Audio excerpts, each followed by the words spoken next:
Have you ever paused to ponder why a slice of pizza often costs less than a pack of antibiotics? Or why buying a new smartphone can be cheaper than a semester of college? The answer is as absurd as the question itself. Imagine a world where your health and education are considered as fundamental as your right to breathe. A world where you don't need to mortgage your future to fund your present health or education. Sounds like utopia, doesn't it? But here's a revelation. This isn't a utopian concept. Rather, it's what we should expect from our governments. Picture this, an individual. Let's call him Joe. Joe works hard, pays his taxes, and lives an honest life. But one fine day, Joe gets sick. Now, instead of getting the treatment he deserves, he's handed over a bill hefty enough to make his heart skip a beat. And here we were thinking, it's the illness that's supposed to be life-threatening, not the cost of curing it. But wait, there's more. Let's talk about Joe's kids. They're bright, enthusiastic about learning, and have dreams larger than life.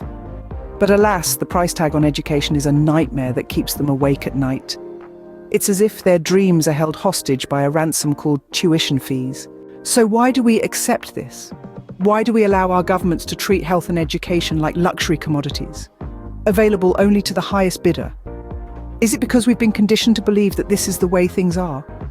Or maybe, just maybe, because we've been too busy worrying about our next medical bill or student loan payment to question the system. Now, let's flip the script and visualize a world where governments prioritize people over profits. A world where every Joe can get the medical help they need without going bankrupt. A world where every child has access to quality education, regardless of their financial background. Isn't it absurd that we even have to debate about this? Isn't it ludicrous that we live in a world where weapons can be budgeted for, but healthcare and education cannot? It's like deciding to buy a designer handbag when you can't afford bread. In a world that prides itself on progress and innovation, it's high time we redefine what progress truly means. It's not about the tallest skyscrapers, fastest cars, or the most advanced weapons.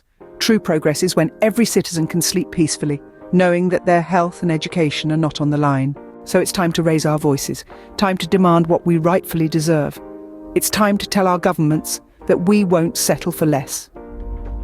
Because health and education are not privileges for the few, they are rights for all. It's time to advocate for free healthcare and education. Because the cost of ignorance is far more expensive than the cost of education, and the price of ill health is far greater than the cost of healthcare. It's time to fight for our rights, for Joe's rights, for our children's rights, because the future of our world depends on it. And remember, a government that can't provide for its people's basic needs is as useful as a chocolate teapot. So, let's make our governments useful. Let's make them work for us.